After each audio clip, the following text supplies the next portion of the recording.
But it is something of a poison chalice taking over from you, isn't it? Permanent downward spiral. Good or bad, there's always a story. The skies may darken again. Who's next? The worst start to a season in 20 years. These are big boots to fill, indeed.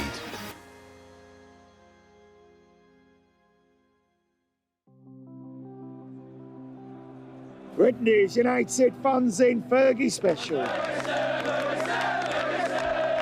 There were some brilliant times at Manchester United over the years under Alex Ferguson, starting really from 1993 when they finally won the Premier League. They won the FA Cup before then. Alex Ferguson took over in 1986 and he was allowed time to sort out the club, time to sort out a drinking culture in the squad, time to bring through some fantastic players that the academy provided. We've got a lot to learn. We're only, the majority of the team are all young. Most of the team are all young, and we just want to carry on each season and trying to do as well as we can. Manchester United was successful for one reason: Sir Alex Ferguson. The glory years at Man United were just fantastic. I covered them since '99. I went to the new camp, which was one of the most incredible experiences of my life. They should really have won the European Cup about 3 or 4 times in that period because the team was that good. And they had a downtime as well. I think 2004, 2006 when they won 1 League Cup, but they stayed calm, rebuilt again, and 2008 won the European Cup.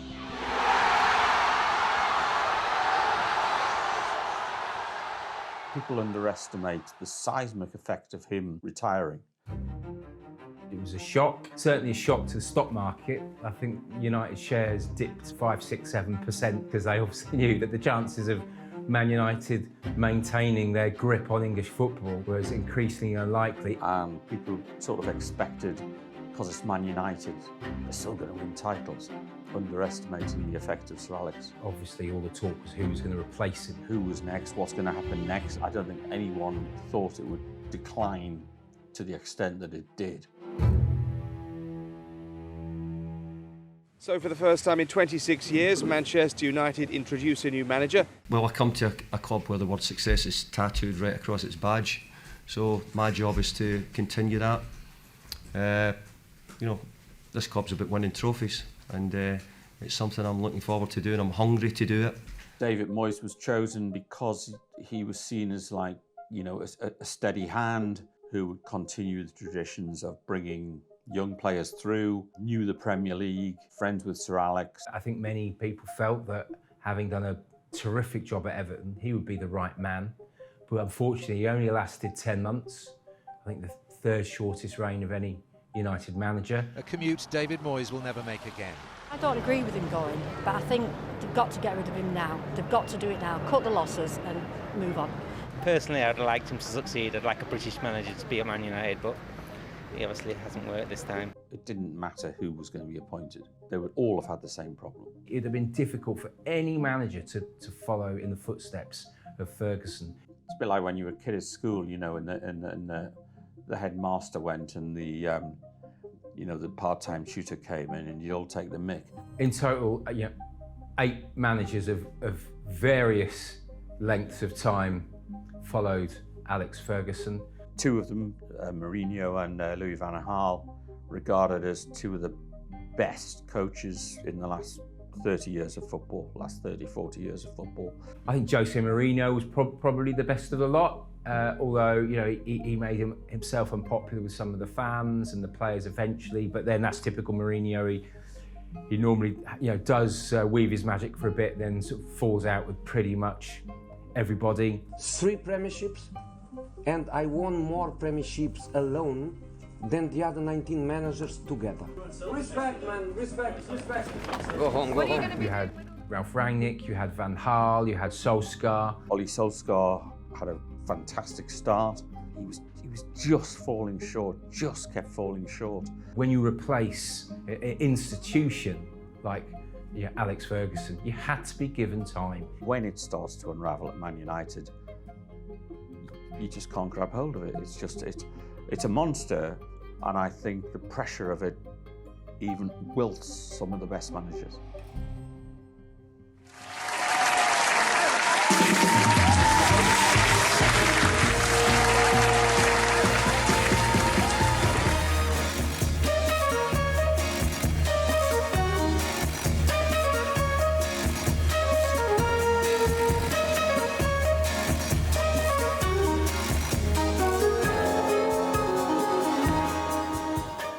I think it's been like short-term, like get him, he's the best player, get him, he's the best player. They've spent a hell of a lot of money. Yeah, we all know that. There's been a panic, an absolute panic. Too many poor signings from the likes of, Alexis Sanchez, Paul Pogba, £89 million, Anthony, 85 million, the big one under Eric Ten Hag. Hopefully can be proved wrong here, but he is not looking to be a good signing. And then you've got some players that I think United fans will be critical of, or their signings. And the obvious one's Harry Maguire. He came for 85 million, and he's had a real rough time the last 2 years. I don't agree with a lot of people who say that the recruitment's been scattergun, because I think they have bought good players.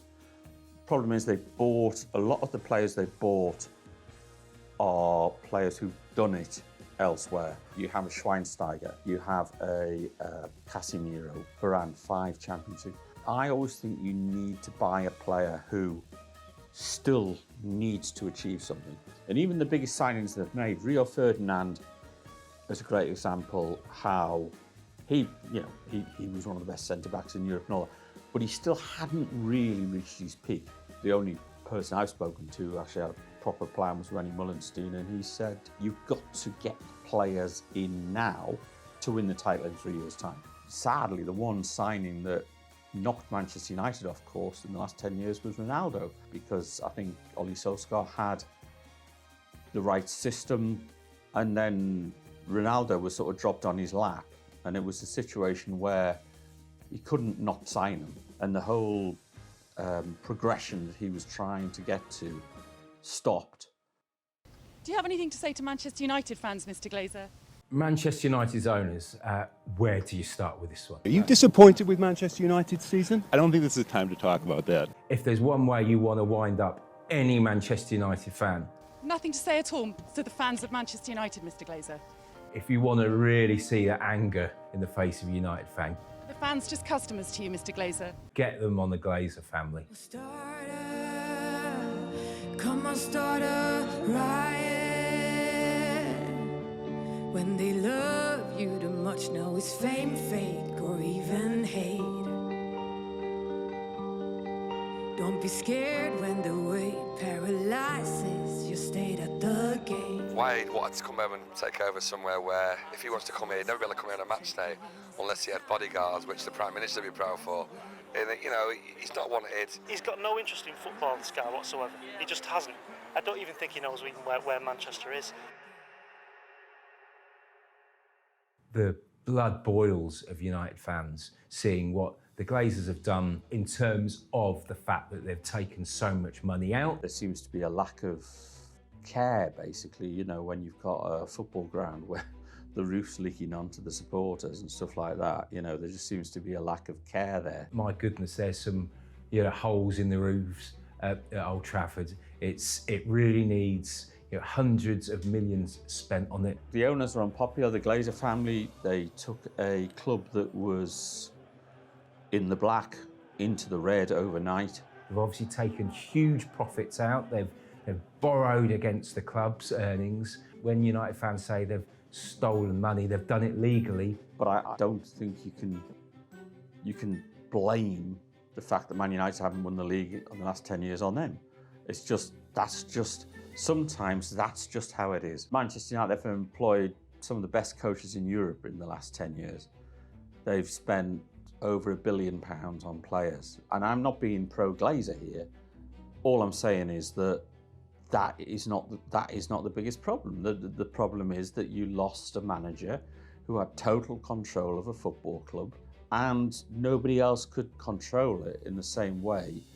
And other football clubs like Manchester City under Sheikh Mansour have been incredible in their structure, in what they've done to the stadium, what they've done to the region, the training ground, everything. They've done everything. That structure has been perfect. Arsenal are coming again, Tottenham are coming again. Clubs are getting wiser with how they use their money, wiser with the recruitment. Others have caught up.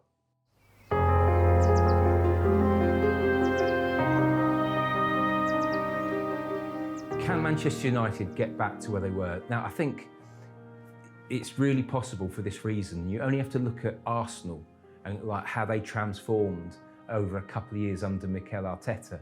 And they've never really had anything like the spending power United have had, or the spending power that United are likely to have. I'm not sure they'll win a title in the next 5-10 years. Because others have caught up in that, and they have the potential to, but you look at it now, 10 years on after they won the last one, and they're as far away now from winning the title as they ever have been in the last decade. Manchester United will never be able to replicate the Sir Alex Ferguson days. It just won't happen, because the guy was unique, and he was unique in the way that he took control of a huge football club and brought the potential out of it into trophies. And the only way they'll get back is by having that faith in one person. I think Manchester United could enjoy some sustained success in the not too distant future. I think Arsenal, look at how they've transformed, and look at how Tottenham are. United got more money and they could sort it out within 18 months and challenge again.